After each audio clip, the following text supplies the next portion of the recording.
여러분에게 한 가지 질문을 드림으로 메시지를 시작합니다. 여러분들은 교회를 다니시는 이유가 무엇입니까? 여러분의 인생을 걸고 신앙생활 하시는 이유가 어디에 있습니까?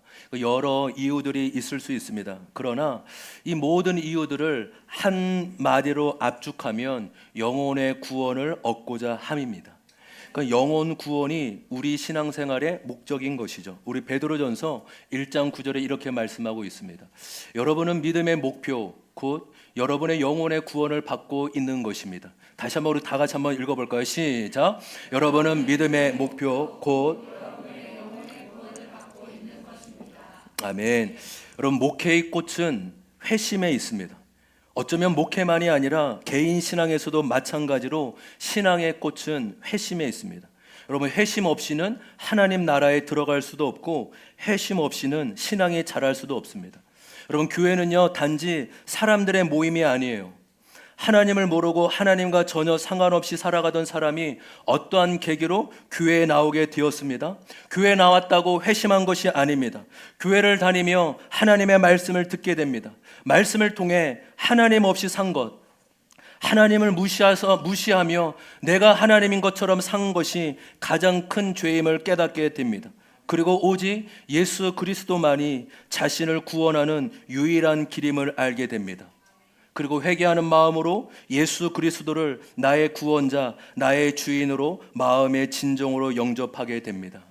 그리고 이제는 내가 내 삶의 주인이 아니라 하나님을 주인으로 모신 삶을 살아가는 것입니다. 그러니까 이런 과정을 통해 회심의 역사가 일어나는 거예요. 여러분, 그래서 신앙의 중심, 신앙의 기준은 언제나 회심에 있는 것임을 믿습니다. 여러분, 교회의 목적이 다른 어떤 것이 아니야. 회심이 그렇구나. 목회의 꽃, 개인 신앙의 꽃이 바로 회심이며 그 기준으로 나 자신을 살펴보고 다른 사람도 살펴보는 은혜가 있기를 소망합니다. 그래서 오늘 이 회심과 전도에 대해 함께 생각하며 나눠보려고 해요. 여러분, 하나님이 우리에게 베푸시는 구원에도 과정이 있다는 거 여러분 아세요? 여러분, 구원은요 한순간에 일어나기도 해요. 우리가 5분 길거리에 가는 분에게 이 사형리로 5분, 정말로 5분 만에, 또 임종 중에 있는 사람에게 1분 만에도 복음 전하고 그 1분 만에도 예수님을 영접하고 구원의 은혜가 임하는 경우도 있습니다. 왜냐하면 하나님의 구원은 제한이 없으시고 언제나 놀랍게 임하시기 때문인 것입니다. 여러분, 구원은 한순간에 일어나기도 하지만 또한 시간과 과정도 존재하는 사실이에요. 조금은 어려운 이야기지만 잘 한번 들어보셨으면 좋겠어요. 이 신학교에서는 이 조직신학이라는 아주 중요한 이 분야가 있는데 구원론이 있어요. 한 학기 동안 배우는 건데 제가 10분 만에 설명해 드릴 테니까 집중해서 한번, 조금 어려울 수 있으면 잘 한번 들어보세요. 한번 넘겨볼까요? 구원의 순서가 있습니다. 부르심, 중생, 회심, 칭의, 입양, 성화, 영화예요. 그러니까 이것이 아까 말씀드린 로마서 8장 28절 29절에 나오는 이것을 가지고, 근데 보통 이 구원의 순서, 이 구원의 과정은 대부분 장로교에서 이 말씀을 기반으로 이렇게 이야기하고 있습니다. 근데 저는 성경 전체를 볼 때 이 구원의 순서가 아주 성경적이라고 여겨집니다.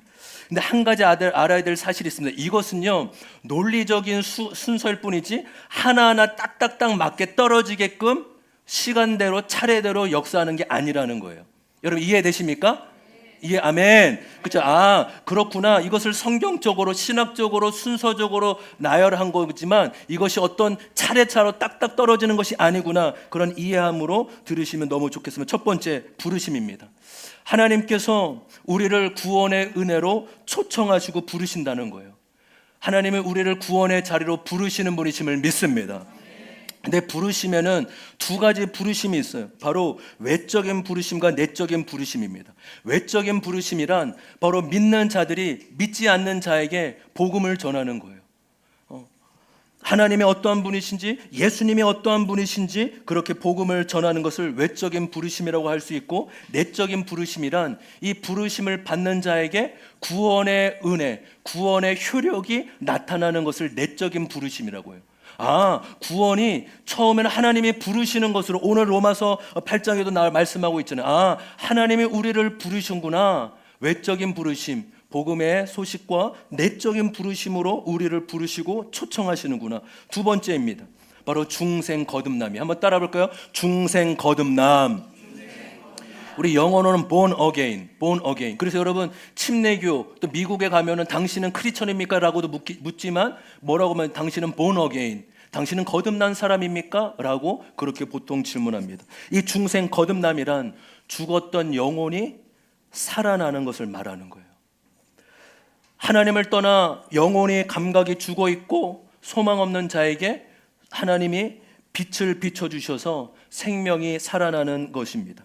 여러분, 그래서 요한복음 3장에 보면 예수님께서 니고데모에게 뭐라고 말씀하시죠? 네가 물과 성령으로 거듭나지 아니하면, 따라할까요? 물과 성령으로 거듭나지 아니하면, 그러니까 물과 성령으로 거듭나지 아니하면 하나님 나라에 들어갈 수 없다. 그러니까 중생해야 된다, 거듭나야 된다라는 거예요. 근데 여러분 주목해야 될 것입니다. 거듭나는 것은, 거듭나게 하시는 분은 누구실까요? 바로 성령이에요. 성령께서 우리의 영혼을 거듭나게 하실 줄 믿습니다. 또 하나는 이 거듭남이 어디에서 일어나는 작용이냐라고 했을 때 우리의 육이 아니라, 육신이 아니라 영에서 일어나기 때문에 의식할 수 없다라는 거예요. 자각할 수 없고 내가 지금 내 영혼이 지금 죽었는데 살아났다? 이것은 인식할 수 없습니다. 왜요? 영혼의 반응이기 때문이라는 거예요. 근데 세 번째입니다. 바로 이 중생한 자에게 어떠한 일이 일어나냐? 바로 회심이라는 결과, 바로 구원을, 그러니까 회심을 좁은 개념에서는 구원이라고 할 수 있고, 넓은 개념에서 아까 지금 다루고 있는 이 6단계를 말씀드릴 수 있습니다. 여러분, 중생은 우리의 영혼이 의식할 수 없지만 회심은 우리의 의식에서 일어나는 거예요. 그 이유가 무엇인지 아십니까? 바로 회심은 우리의 죄에 대한 회개와 그리스도에 대한 믿음으로 이루어지기 때문이에요. 탕자가 아버지께로 떠난 자신의 모습을 인식하고, 그렇구나, 나는 소망이 없구나, 내가 아버지께로 가야지 소망이 있겠구나 라고 자기를 인식하고 아버지께로 돌아가게 되죠. 바로 그래서 회심은 회개와 믿음으로 이루어지게 됩니다. 한번 따라할까요? 회심은 회개와 믿음으로 이루어지게 된다. 이 회심을 통해 네 번째 보실까요? 바로 칭의가 일어나게 됩니다. 바로 하나님께서 의롭다고 칭해 주시는 거예요. 이신칭의, 한번 따라해볼까요? 이신칭의. 믿음으로, 바로 예수 그리스도의 의를 믿음으로 죄인을 의롭다고 하세요. 그래서 칭의의 근거는 저와 여러분의 의가 아니라 예수 그리스도의 의에 있음을 믿습니다. 여러분, 그 칭의는요 좀 어려운 말이지만 법적인 선언입니다. 여러분, 법정에 가면은 땅땅땅 최종 판결을 누가 하게 되죠? 누가 하게 됩니까? 판사가 하게 되죠. 마찬가지로 최종 심판자, 최종 판결자인 하나님께서 예수 믿는 자에게 너는 예수의 피로 죄가 없다, 너는 의롭다라고 칭해 주시는 것입니다. 여러분, 저와 여러분은 의롭다함을 받은 자임을 믿습니다. 아멘. 그 이유가 무엇입니까? 바로 예수 그리스도의 십자가에 의해요. 다섯 번째, 입양 양자입니다. 하나님께서 예수의 피로 저와 여러분을 하나님의 자녀로 삼아주셨다라는 거예요. 여러분, 입양되기 전에 우리는 누구입니까? 에베소서 2장의 말씀처럼 진노의 자녀요 불순종의 아들이었다고 말씀하고 있습니다. 그러나 예수의 의로 인해 이제는 자녀로 입양되어 자녀됨의 자유와 특권을 누리게 된 것입니다. 여섯 번째, 성화입니다. 여러분, 이 성화는요 구원받은 자가 구원을 이루어가는 것입니다. 어떤 구원을 이루어가는 겁니까? 바로 거룩을 이루어가는 것입니다. 따라해볼까요? 거룩을 이루어가는 것이다. 여러분, 이거는요 하늘나라 가는 그날까지 평생토록, 그러니까 구원은, 칭의는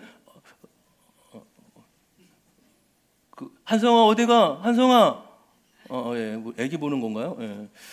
여러분, 칭의는 한순간에 일어나지만 이 성화는 평생, 하나님 나라 가는 그날까지 평생 이루어지게 됩니다. 특별히 이것은 우리의 결단과 성령의 도우심으로 이루게 되는 것임을 믿습니다. 마지막 일곱 번째, 바로 구원받은 자가 그리스도의 재림의 날 완성되는 구원을 말해요.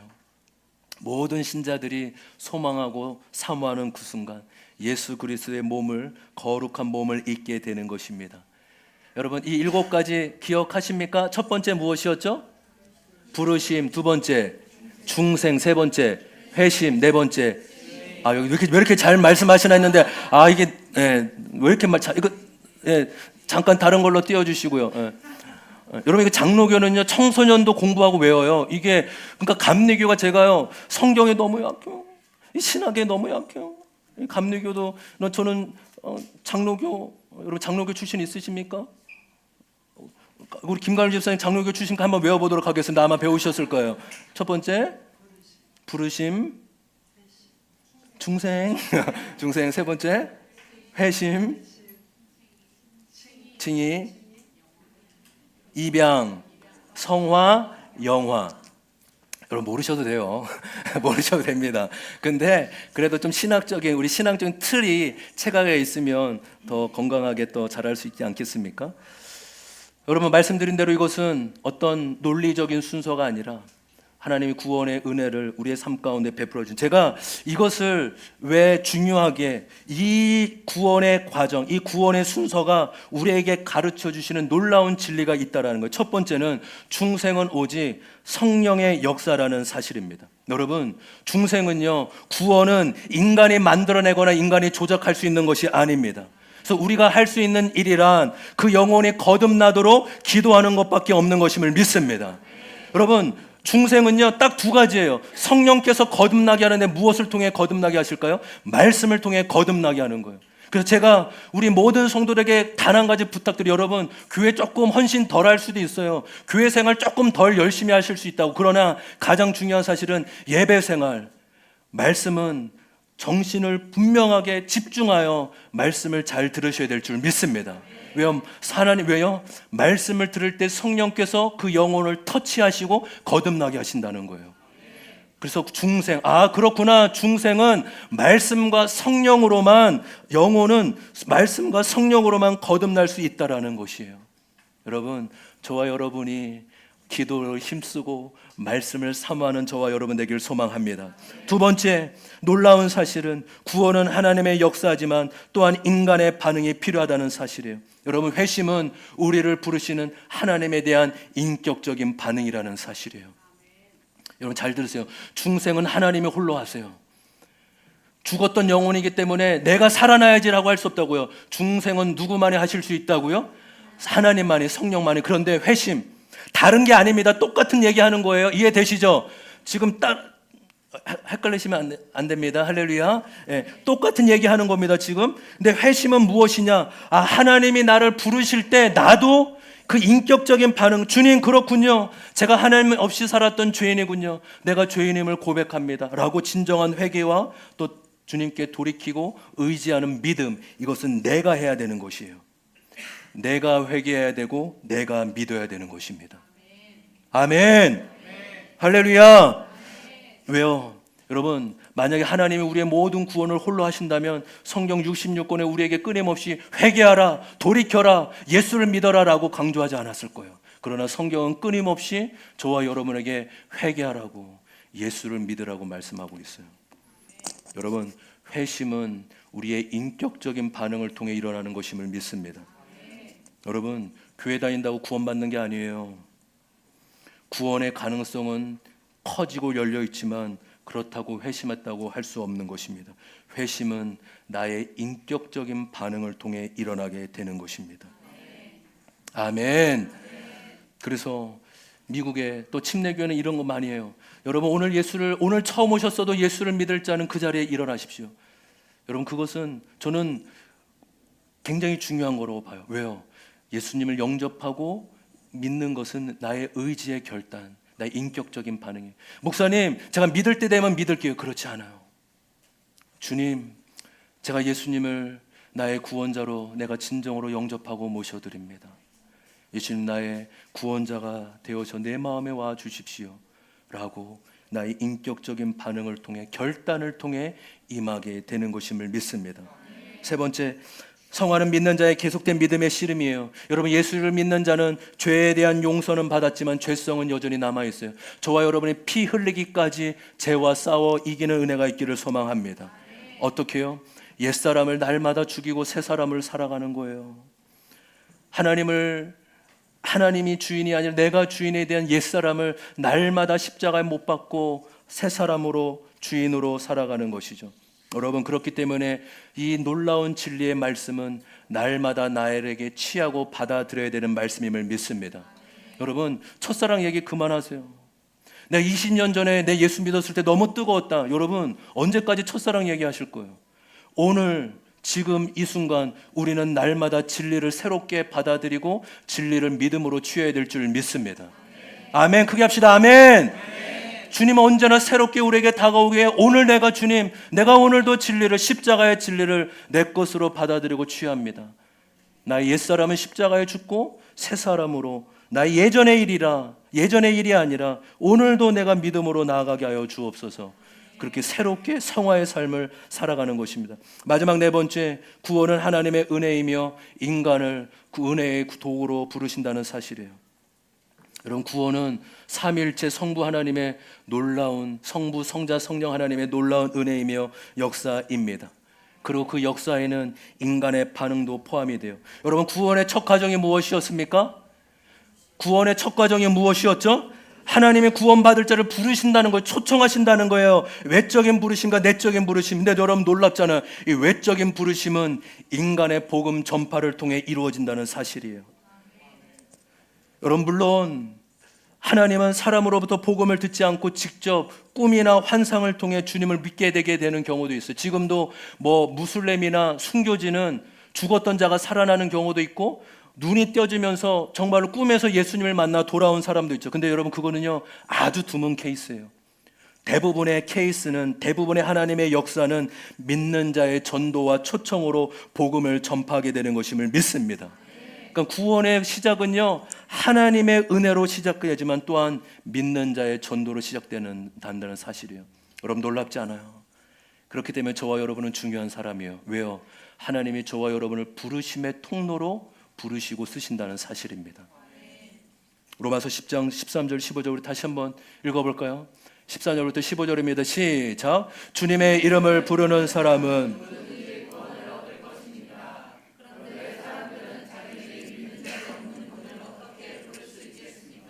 또 들은 적이 없는 분을 어떻게 믿을 수 있겠습니까? 선포하는 사람이 없으면 어떻게 들을 수 있겠습니까? 보내심을 받지 않았던데 어떻게 선포할 수 있겠습니까? 성경에 기록된 바 기쁜 소식을 전하는 이들의 발걸음이 얼마나 아름다우나 한 것과 같습니다. 아멘. 여러분, 하나님은 먼저 복음을 받아들이고 믿는 자의 전파를 통해 구원의 사역을 이루어 가십니다. 하나님에게는 저와 여러분이 없어서는 안 된대요. 우리가 그 복음을 나누고 통로로 쓰임받는 그런 자로 우리를 부르셨다라는 사실입니다. 우리 첫 번째 적용 질문 같이 한번 읽어볼까요? 첫 번째 적용 질문입니다. 시작. 신앙의 꽃은 회심입니다. 나에게 진정한 회개와 믿음의 반응이 일어났나요? 내가 100% 죄인인 것과 오직 예수님만이 나를 구원하실 분임을 언제 어떻게 경험하게 되었나요? 여러분, 저와 여러분이 죄에 대한 자각, 내가 100% 죄인임을 하나님은 언제 무엇으로 깨닫게 하셨고 경험하게 하셨는지, 그리고 내가 언제 진정으로 예수 그리스도를 의지하고 받아들이게 되었는지 한번 그 시간을 다시 한번 되새기는 은혜가 있기를 원합니다. 전도는요, 그래서 내가 모르는 사람에게 복음을 전하는 것이 아닙니다. 전도는 오늘 내가 만나는 사람들과의 관계를 통해 이루어지게 돼요. 여러분, 저와 여러분의 전도를 이벤트요, 행사로 여기지 않기를 소망합니다. 전도는 내 주변 사람들에 대한 관심이에요. 여러분, 내일이면 가야 될, 한 주간 잘 쉬셨던, 이제 다시금 내일부터 가야 될 삶의 패턴, 그 자리가 어디십니까? 여러분의 직장, 가정, 학교에서 만나는 사람들은 하나님이 여러분에게 보내주시고 맡겨주시고 붙여주신 영혼입니다.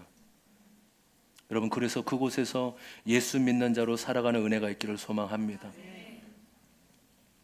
전도는 농사와 같고 아이를 출산하는 것 같아요. 다시 말해 전도는 과정이 필요하다고 말씀을 드렸죠. 첫 번째가 기도입니다. 그 영혼을 위해 충분히 기도하는 거예요. 우리 한번 따라해볼까요? 영혼의 이름을 부르며 충분히 기도해야 한다.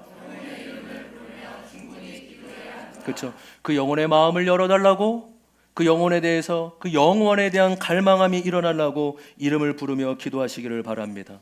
개인적으로도 목장에서도 함께 이름을 기도하시기를 바랍니다. 두 번째가 무엇이었습니까? 섬김입니다. 여러분, 전도는 어디에서 일어난다고요? 관계 속에서 일어난다. 따라볼까요? 전도는 관계 속에서 일어난다. 그래서 좋은 관계를 맺고 마음을 움직이도록 잘 섬겨야 되죠. 그래서 섬김의 구체적인 방법으로 시간입니다. 한 번 더 시간을 내서 찾아가는 거예요. 여러분, 일주일에 24시간을 7로 곱하면 168시간인가요? 예, 집에서 계산해 보시기 바랍니다. 저도 지금 떠올라가지고. 여러분, 이 168, 일주일에 24시간에 7번 곱한 이 시간 가운데 여러분 한두 시간만이라도 여러분을 섬기는 영혼을 위해 여러분의 시간을 들여보시길 바랍니다. 하나님, 내가 나에게 주어진 일주일에 한 시간만이라도 아직 구원받지 못한 주님을 모르는 자에게 내 한 시간을 드리게 하여 주옵소서. 두 번째는 따뜻한 말이죠. 관계를 여는 말, 힘이 되는 말을 통해 그 사람을 격려하고 감동을 줍니다. 그 외에 여러 섬김의 방법이 있지만 식사를 초대하는 것, 또 마음의 선물과 편지, 문자도 좋은 섬김이라고 여겨집니다. 전도의 세 번째는 무엇이었죠? 바로 함께 전도하기입니다. 따라해볼까요? 함께 전도하기. 여러분, 전도는 혼자서만 하는 것이 아니라 함께 전도하는 거예요. 부부가 함께 전도하고 목장 지체가 함께 전도하고 공동체가 함께 전도하는 것입니다. 함께 기도하고 함께 섬길 때 더 놀라운 구원의 역사가 일어나게 될 줄 믿습니다. 이제 마지막으로 전도의 과정 두 가지, 간증과 초청하기에 대해 말씀을 드리려고 합니다. 여러분, 전도에 있어서 가장 강력한 무기가 무엇이라고 생각하십니까? 저는 간증이라고 여겨져요. 여러분, 저도 수없이 전도하고 여러분도 전도해 보셨겠지만 전도는 복음을 얼마나 논리적으로 전하는가 상관이 없어요. 내가 얼마나 잘 그 사람을 설득할 수 있느냐가 전혀 상관이 없는 것입니다. 그저 나의 일상과 나의 삶을 나누면 되는 것입니다. 내 삶을 나누는 것이 전도예요. 따라할까요? 내 삶을 나누는 것이 전도이다. 특별히 하나님이 내 삶 가운데 베푸신 은혜를 나누는 것이 전도라는 것이에요. 사도행전 4장 20절의 말씀입니다. 다 같이 한번 사도행전 4장 20절의 말씀 다 같이 한번 읽어볼까요? 시작. 여러분, 사도행전에 나오는 증인이란 누구입니까? 바로 자신이 보고 듣고 겪은 바를 그대로 얘기하는 사람이에요. 여러분, 증인은 논쟁을 위해 부름받은 사람이 아닙니다. 여러분, 전도하다가 복음 전하다가 다투시면 안 돼요. 저도 몇 번 그런 경우가 있었는데 이 복음을 전하니까 계속 반론하고 말도 안 되는 걸 가지고 계속 논쟁하려고 제가요 싸울 뻔할 때가 몇 번 있었어요. 전도하러 갔다가 싸울 뻔하고 제가 그래서 간신히 그 자리를 피해서 얼마나 지금 돌이켜보면 다행인지 몰라요. 여러분, 복음 전하다가 싸우지 않기를 소망합니다. 왜요? 논쟁이 아니에요. 전도는 나의 삶을, 나에게 일어난 일을 그대로 전하는 것이에요. 여러분, 덧붙이지 않으셔도 됩니다. 그냥 있는 그대로 나에게 베푸신 일을 그대로 이야기를 소망합니다. 여러분, 전도가 어렵습니까? 어렵지 않습니까? 어렵지 않은 거라고요. 전도 어렵지 않는 거라고. 왜요? 그저 나에게 일어난 일을 그대로 이야기하면 되는 겁니다. 할렐루야. 간증을 나눌 때요, 먼저 알아야 될 중요한 부분이 있습니다. 그것은 내가 나누고 싶은 것도 중요하지만 그 사람의 삶의 필요에 민감함을 파악하는 거예요. 그 사람이 겪고 있는 삶의 어려움, 그 문제들을 잘 파악하며 그 필요에 맞게끔 나눌 때 더 효과적으로 전도할 수 있습니다. 여러분, 예수님이요 얼마나 그 사람의 삶에 민감하게 감지하고 다가오시는데 탁월하신지 몰라요. 요한복음 4장에 보시면 우물가 여인에게 내 남편을 데려오라고 하십니다. 또 그 사건은 우물가에서 일어난 것이죠. 그 여인은 언제나 목말랐습니다. 이 사람에게 나의 사랑을 강구할 수 있을까? 이 사람이면 나의 마음을 채워줄 수 있을까? 남자의 사랑으로 채우려고 했던 그 여인의 마음, 그러나 여전히 목마르고 채워지지 않는 그 마음을 예수님이 알고 계셨습니다. 그리고 말씀하시죠. 너에게 영원히 목마르지 않는 물을 주리라. 요한복음 3장에서는 바리새파 사람이요 관원인 지도자 니고데모가 나옵니다. 예수님은 그 니고데모 영혼에게 종교성의 문제를 가지고 그에게 다가가시고 복음을 전하세요. 삭개오는 돈이 많습니다. 그러나 매국노이기에 아무도 그와 함께 하려고 하지 않습니다. 그런 삭개오에게 예수님이 내가 오늘 너의 집에 함께 머물러야 되겠다라고 하며 삭개오 옆에 함께 해 주십니다. 여러분, 예수님은 그 사람의 삶과 삶의 문제와 풀리지 않는 어려움을 감지하시고 거기에 맞게 다가가십니다. 여러분, 저와 여러분이 겪었거나 겪고 있는 문제들이요, 다른 누구가 겪고 있는 문제와 다를 바가 없어요. 여러분 중에 고난 많이 당한 자가 있습니까? 여러분, 고난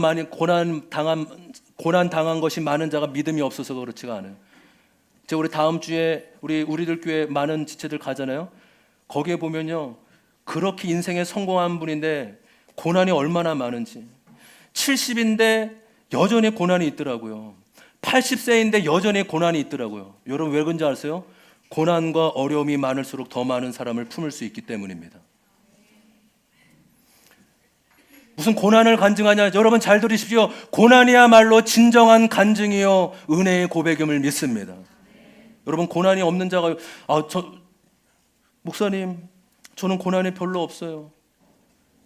여러분, 고난 없는 것이 은혜가 아니라 고난이 많을수록 더 많은 영혼을 품을 수 있는 하나님의 영양의 그릇을 넓혀 주실 줄 믿습니다. 왜요? 내가 겪고 있는 문제나 그 사람이 겪은 문제가 다르지 않다고요. 여러분의 삶의 어려움과 민감한 부분이 무엇이에요? 여러분 스스로 찾을 수 있게끔 몇 가지 예를 들어보겠어요. 인생의 목적과 의미의 결여, 즐거움이나 행복이 없음, 외로움과 공허함의 이슈, 평안과 만족의 결여, 죽음에 대한 공포, 자신의 도덕 문제, 죄악된 습관, 결혼 생활 문제, 재정과 자녀 문제, 좌절감과 자기 비하, 질병과 건강의 문제. 여러분, 이 부분을 읽으면서 어떤 부분이 나의 삶의 고난이요, 삶의 민감함이라고 여겨지십니까? 여러분, 그 삶의 고난이 영혼을 살리는데 하나님이 분명히 사용해 주실 줄 믿습니다. 저에게는 부모님을 일찍 여의고 떠나보낸, 특별히 또 인생의 의미와 죽음의 이슈의 어려움을 겪는 자에 대한 마음이 있어요. 여러분, 우리 지체 중에 재정의 고난으로 힘들었거나 지금 힘든 자가 있지 않습니까? 여러분, 언제까지 그 고난을 나만 안고 계실 거예요? 여러분, 주변만 잠깐만 들러봐도 빚 때문에 죽으려고 하는 자가 많다는 거 여러분 아세요? 또한 육체의 질병으로 인해 자신의 한계를 경험하며 건강의 소중함을 알게 된 지체들도 있을 것입니다. 여러분, 하나님이 참 놀랍고 신기한 분이라는 사실이 내가 복음을 전하고자 하면 그 영혼을 붙여주신다는 사실입니다. 아멘. 여러분, 사모했으면 좋겠어요. 주님, 내 간증이 이제는 좀 쓰임 받고 싶습니다. 주님, 내가 한평생 이 10년 동안 이 재정의 고난이 풀리지 않는데 내가 이 고난을 누구에게 좀 전했으면 좋겠습니까? 그 전할 영혼을 좀 보내주세요. 주님, 반드시 그 영혼을 붙여주세요. 아멘. 여러분, 우리 교회 아직 나이가 젊은인데도 육체의 연약함을 지닌 분들이 있죠. 왜 그럴까요? 앞으로 하나님이 우리 교회 가운데 육체의 어려움과 질병을 가진 자를 보내줄 거라고 여겨졌습니다. 여러분, 그때 육체의 아픔을 지낸 분들이 먼저 다가가셔서 나도 그 아픔이 있다고, 나도 그 어려운 시간을 보냈다고 자신의 연약함과 어려움을 나눠보십시오. 여러분, 사람은 성공하는 자에게 끌리는 것이 아니라 그 문제를 극복하고 어떻게 받아들이고 있는 자에게 인생이 끌리게 되는 거예요. 여러분, 아직 문제를 극복하지 않으셔도 괜찮습니다. 그러나 그 문제와 어려움을 어떻게 받아들이고 해석하였는지 거기까지 간증을 나누시기를 소망합니다. 이 문제와 관련해서 내가 하나님을 어떻게 만났고 예수님이 어떻게 내 삶에 찾아오셔서 이제는 이것을 어떻게 다루고 있는지 그것을 나누시기를 소망합니다. 너도 아프냐? 나도 아프다. 너도 어렵냐? 나도 어렵다. 이것만이 아니라 그냥 단지 감정이입으로 끝나는 것이 아니라 긍휼과 그 영혼에 대한, 인생에 대한 해석까지 도와주는 은혜가 있기를 소망해요. 당신이 찾고 있는 것이 이것이 아니에요? 당신이 그토록 얻고 싶고 해결받고 싶은 것이 이것이 아니겠습니까? 나도 이렇게 회복되어 갔는데 당신에게도 이런 회복이 필요하지 않습니까? 라고 나누는 은혜가 있기를 소망합니다. 여러분, 간증은 여기에서만 하는 것이 아닙니다. 우리의 일상에서 일상의 만남, 내일도 만나게 해주는 그 사람에게도 얼마든지 할 수 있는 것이 간증임을 믿습니다. 저는 저와 여러분의 간증을 사랑하는 은혜가 있었으면 좋겠어요. 그 영혼이, 제 말씀드렸잖아요. 저는 부모님의 이 죽음에 대한 아픔을 언제 나눌 수 있을까? 근데 하나님이 몇 년 전부터 작년 올해 계속 이 아픔을 나누게 하시는 거예요. 지난번에 그 뇌전증, 하여튼 그 질병의 원인, 그 이름도 모르는 그 자녀에게 고3, 고2 아이에게 안아주면서 하나님은 우리의 간증을 통해 영혼의 구원의 도구로 사용하시는 분이십니다.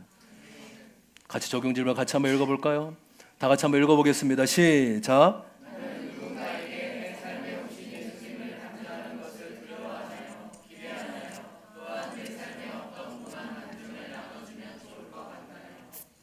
여러분, 여러분에게 베풀어 주신 은혜, 우리 학생들도 얼마든지 알 수 있어요. 여러분 다 예수님 만났잖아요. 예수님 찾아오셨잖아요. 그러면 나는 그 예수님을 어떻게 나눠야 될지.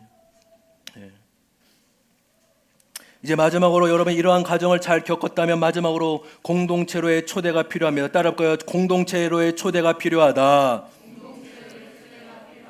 여러분, 전도는 구원의 출발점이에요. 전도의 목표는 공동체 안으로 들어와 복음을 믿고 생명을 누리고 자라게끔 하는 것이에요. 여러분, 구원과 공동체는 뗄래야 뗄 수 없습니다. 공동체가 없으면 신앙을 잃어버릴 가능성이 커져요. 여러분, 그래서 교회의 건강도는 말씀드렸잖아요. 1년에 얼마나 회심을 통한 세례자가 있느냐. 믿는 자가 우리의 교회에 오는 것도 기쁘지만 아직 교회를 다녀보지 않는 자가 우리 교회에 오는 것이 하나님 보실 때 더 기쁘고 놀라운 일임을 믿습니다. 이 일과 이 성도들이 목장에 얼마나 속해 있느냐, 공동체에 얼마나 속해. 저는 우리 교회가 80% 90% 여러분, 우리 교회 건강한 교회. 왜요? 80% 90%가 목장에 속해 있기 때문입니다. 근데 지금의 문제가 아니라 앞으로 우리가 새로운 분들에게 얼마나 목장에 초대하게 될지, 얼마나 청년부 공동체, 우리 목장에 와야 됩니다. 우리 목장에서의 사랑과 삶을 나누십시오. 여러분, 우리가 끊임없이 목장에 속해, 여러분 교회의 건강성 두 가지 다시 한번 기억합시다. 첫 번째 무엇이라고요?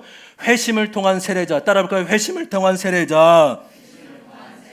두 번째, 목장에 얼마나 속해 있느냐. 이것이 교회에 대한 건강도예요. 여러분, 우리 교회가 몇백 명 되지 않더라도 회심하는 세자가 있기를 소망합니다. 또한 우리가 날마다 모이기에 목장으로 주님의 이름으로 모이는 은혜가 있기를 소망합니다. 그렇게 우리가 씨를 뿌리는 데서만 그치지 말고 그 씨가 생명을 맺을 수 있도록 도와줘야 될 줄 믿습니다. 한번 따라해볼까요? 다 같이 한번 읽어보겠습니다. 시작.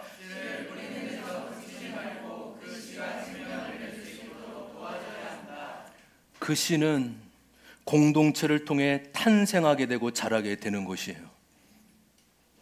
여러분, 생명은 공동체를 통해 탄생하게 될 줄 믿습니다. 아기는 가정을 통해, 부부를 통해 탄생하는 것처럼 거듭남과 생명은 공동체를 통해 탄생하고 자라게 되는 것입니다.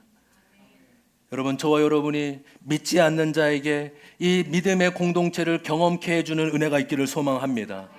여러분, 그래서 저는요, 물론 우리 교회가 말씀의 공동체지만 또 때로는 문화체험, 고기 파티, 또 다음 주 가을 펜팅이 아니죠. 가을 캠핑, 이런 것을 통해서라도 공동체를 경험해 보는 기회를 제공해 주는 교회가 되었으면 좋겠어요. 여러분 아십니까? 우리 이내자매가 작년에 10월 달인가요? 그 가죽 공예를 통해서 우리 교회 처음 온 친구예요. 그때 8명의 새로운 분이 오셨는데 한 명의 영혼의 구원의 열매를 맺었습니다. 그때 70만 원인가 정도 예산이 들었는데 여러분, 한 영혼이 공동체에 들어온 것만으로 충분하지 않습니까? 아멘. 여러분, 전도의 끝은 공동체의 초래예요. 공동체에서 생명이 탄생하고 공동체에서 생명이 자라게 될 줄 믿습니다.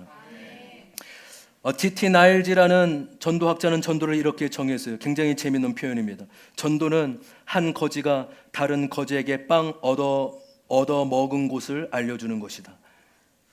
다시 한번 읽어드릴까요? 전도는 한 거지가 다른 거지에게 빵 얻어 먹은 곳을 알려주는 것이다. 야, 나 거기 가서 음식 받아 먹었어. 야, 너도 가봐. 너도 가면 이거 먹을 수 있어.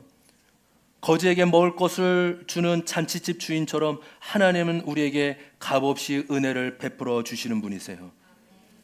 할렐루야. 인생의 참된 의미와 목적을 알게 되었다면 그 만족감을 다른 누군가에게 전하고 싶고 소개하고 싶은 마음이 드는 것은 당연할 것입니다. 전도에 대한 가장 유명한 책 주님의 전도 계획을 쓴 로버트 콜만 교수가 전도를 이렇게 정의했습니다. 같이 한번 읽어볼까요? 전도는 시작. 전도는 여러분, 전도는 한 교회의 영적 온도계예요. 한 명이 다니는 교회도 그 교회가 영혼 구원에 대한 간절함과 사모함이 있다면 그 교회는 하나님 보실 때 생명력 있는 교회입니다. 아무리 많은 교회의 성도들이 모인다 할지라도 영혼 구원에 대한 열정과 관심이 없다면 그 교회는 생명이 없는 교회예요. 교회가 살아있냐 죽어있는 자는 영혼 구원에 달려있는 것임을 믿습니다. 전도하는 교회가 생명에 있는 교회고, 전도하는 교회는 기도하게 되어 있고, 전도하는 교회는 뜨거울 수밖에 없는 것이기 때문입니다. 여러분, 저와 여러분이 우리의 인생의 목적, 우리의 교회가, 저는 이 전도를 공부하고 또 전도를 하면서 굉장히 와닿는 문구가 있었어요. 한국 교회가 15%를 위한 목회를 하고 있다는 거예요. 여러분, 이게 얼마나 안타까운 일이에요. 여러분, 우리 교회는 15%를 위한 목회가 되지 않기를 소망합니다. 85%에 대한 잃어버리는 영혼을 향해 열려 있고 그 영혼에게 마음을 쏟고 재정을 쏟는 은혜가 있기를 소망해요. 마지막 우리 적용 질문 같이 한번 읽어보겠습니다. 다 같이 읽어봅니다. 시작. 그리스도께서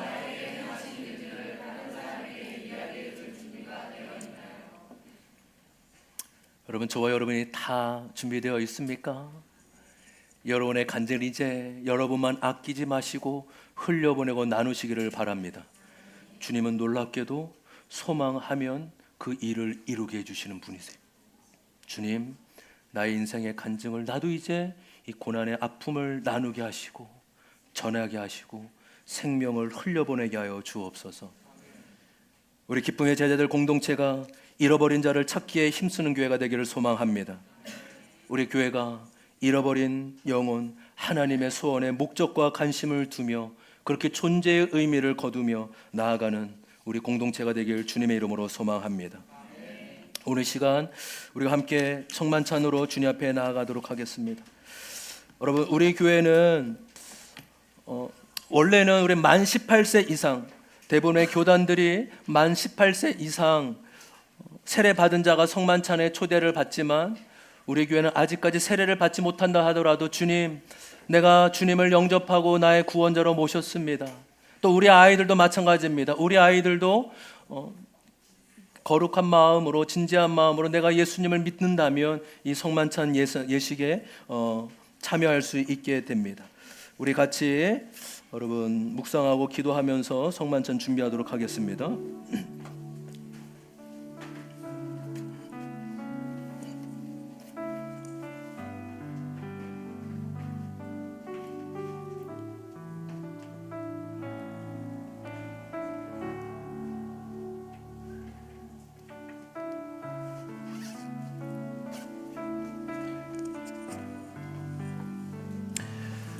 우리를 성만찬 예식으로 초대하는 주님의 말씀을 들으십시오.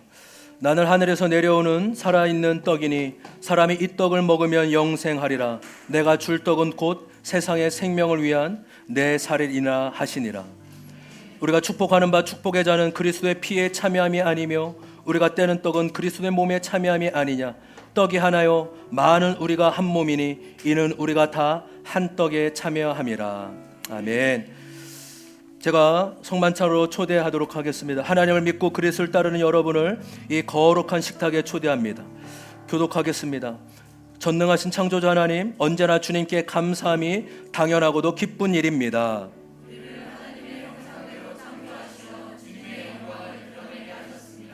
때로는 우리가 주님을 멀리 떠나도 주님께서 자신의 몸을 내어주던 밤 떡을 손에 드시며 감사 기도를 들으신 다음 떼어 제자들에게 주시며 말씀하셨습니다. 받아 먹어라.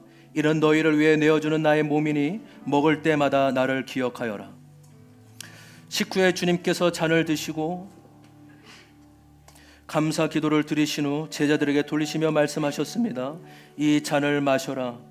이는 제사함을 얻게 하려고 많은 사람을 위해 흘린 새 언약의 피니 이를 행할 때마다 나를 기념하여라. 성령 임재를 위한 기원하겠습니다. 거룩하신 하나님, 일찍이 주님께서 세상에 보내셨던 성령을 지금 다시 보내주사 진설된 떡과 포도주 위에 임하셔서 이 식탁을 성별하옵소서.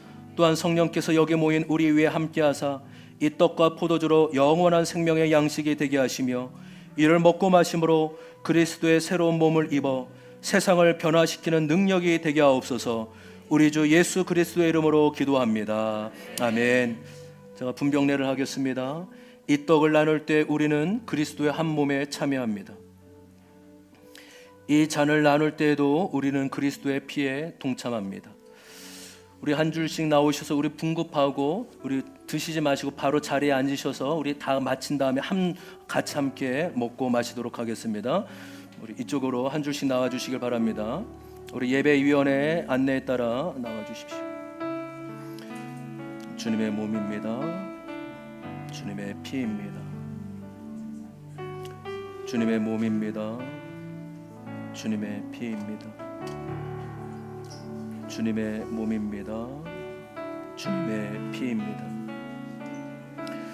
우리 분병을 받으신 분은 그 자리에 앉으셔서 기도하며 2000년 전 나를 위해 십자가에 흘려주신 골고다 언덕, 그 갈보리 언덕에 십자가 예수 그리스도를 믿음으로 바라보십시오. 주님, 그곳에 예수님만이 아니라 나도 예수님과 함께 죽고 예수님과 함께 사는 존재로 나아갑니다. 십자가가 나의 모든 것이 되게 하여 주옵소서. 우리 그렇게 소망하며 잠잠하게 기도하며 나아가도록 하겠습니다.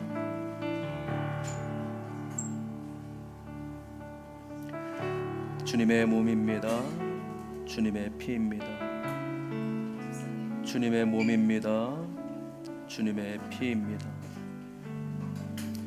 주님의 몸입니다. 주님의 피입니다. 주님의 몸입니다. 주님의 피입니다. 천천히 나오십시오. 천천히. 주님의 몸입니다. 주님의 피입니다. 주님의 몸입니다. 주님의 피입니다. 주님은 우리를 결코 포기하지 않으시고 부르셨고 중생의 은혜, 성령께서 거듭나게 하시는 은혜를 이 순간에도 베풀어 주시는 분이십니다. 마음을 다해 예수 그리스도의 십자가가 나의 십자가가 되기를 소망하며 나아가십시오. 주님, 2000년 전의 십자가가 나 누구누구를 향한 십자가임을 고백합니다. 주님, 나도 주님과 함께 죽고 주님과 함께 예수의 사람으로, 하나님의 사람으로 살아가길 소망합니다.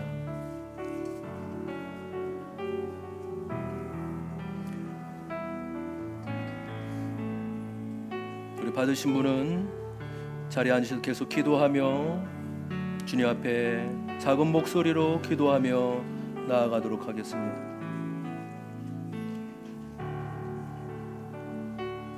주님의 몸입니다. 주님의 피입니다. 주님의 몸입니다. 주님의 피입니다.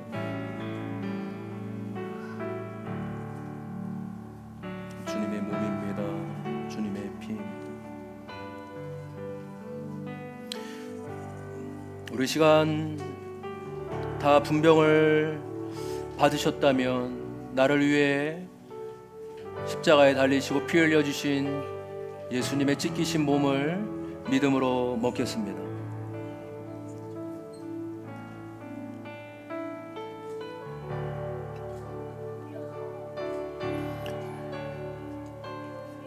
이 시간 나를 위해 빌려주신 예수님의 피를 예수님 믿음으로 먹고 마시겠습니다.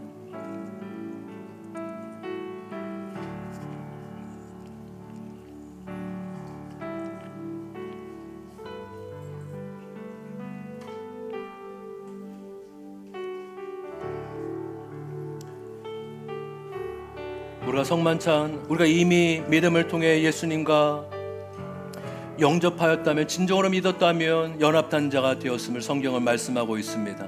우리가 성만찬으로 이루어진 이 놀라운 은혜를 우리가 믿음의 찬양으로 우리 다 같이 일어나셔서 내가 그리스도와 함께 찬양하며 주님 앞에 나아가도록 하겠습니다.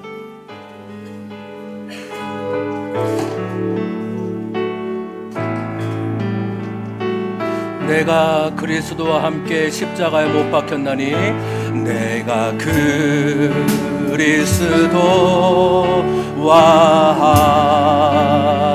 함께 십자가에 못 박혔나니 그런즉 이제 내가 산 것 아니요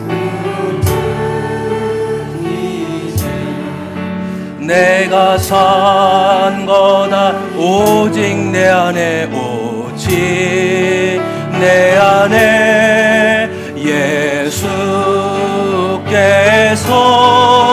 사신 것이라. 이제 내가 육체 가운데 사는 것을 내가 육체 가운데 사는 것은 나를 사랑하사 자기 몸 버리신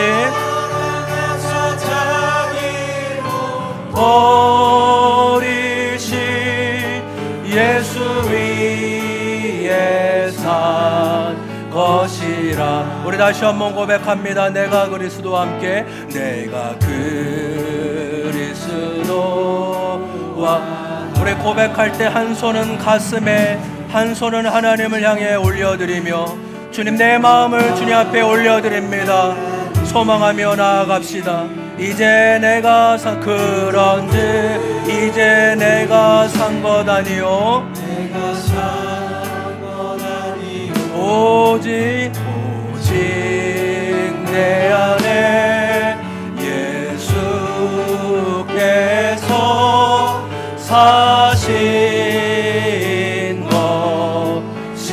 것이라. 이제 내가 육체 가운데 육체 가운데 사는 것을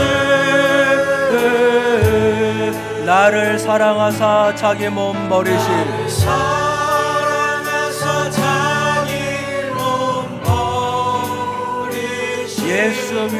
예수 위에 산 것이라. 이제 내가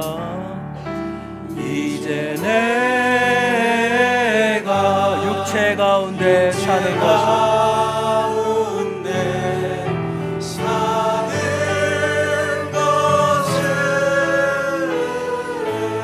나를 사랑하사 자기 몸 버리신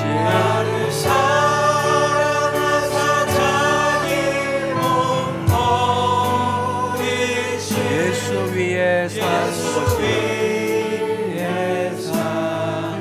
것이라. 우리 시간 함께 기도하며 나아갈 때 예수님은 여러분에게 어떠한 분이십니까? 여러분의 신앙은 여러분에게 어떠한 의미가 있습니까? 여러분, 믿음이란 늘 승리하고 늘 전진해 나간다는 것만이 아니라 넘어져도 다시금 일어나 예수 그리스도를 향해 나아가는 것입니다. 주님, 내가 의지할 분이 내가 아니라 예수 그리스도임을, 살아계신 하나님을 이 시간 믿으며 고백하며 나아갑니다.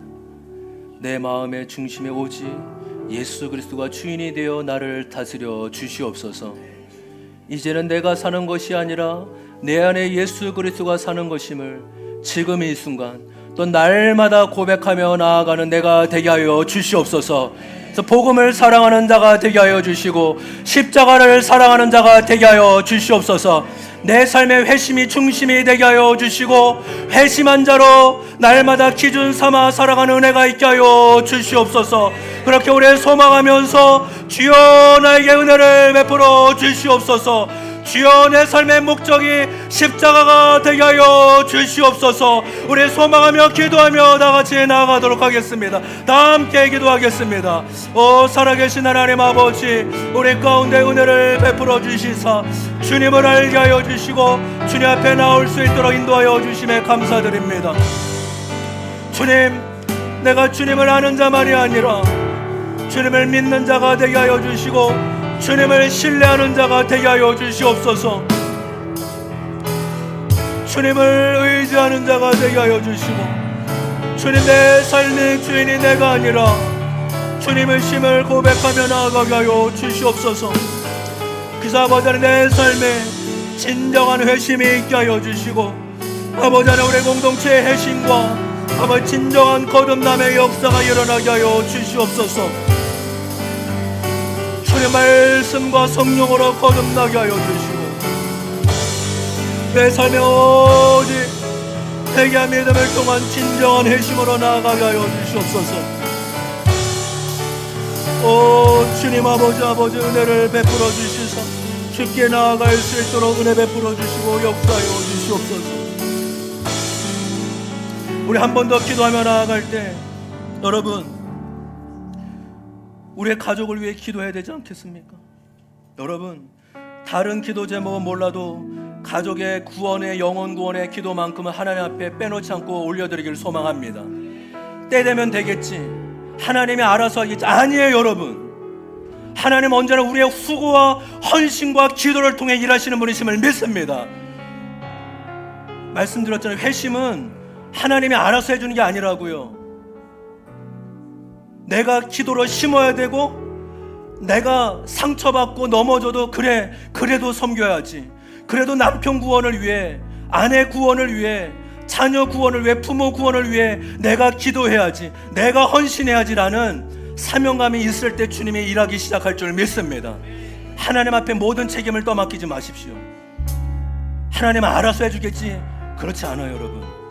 하나님 우리가 기도하고 섬겨야 될 줄 믿습니다. 기도할 때 주님 나에게 섬길 수 있는 힘을 주시옵소서. 넘어져도 일어날 수 있는 힘을 주시옵소서.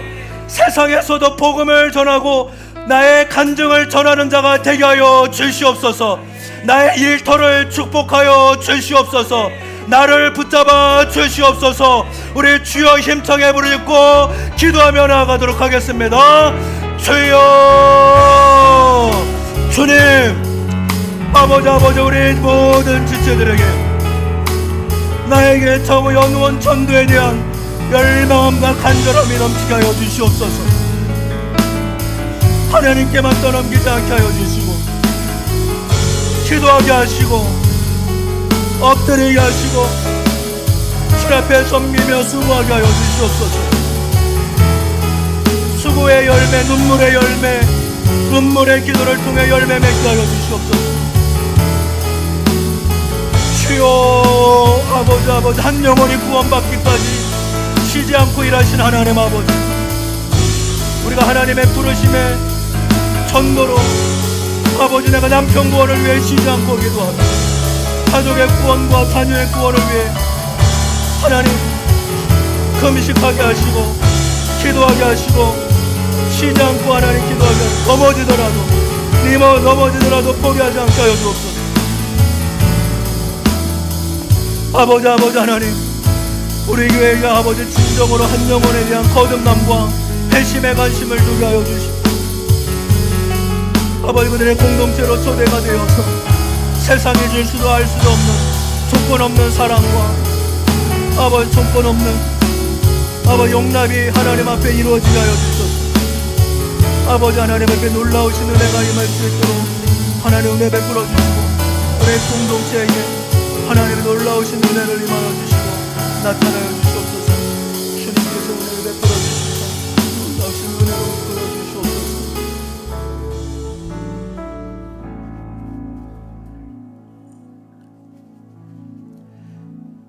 하나님 아버지,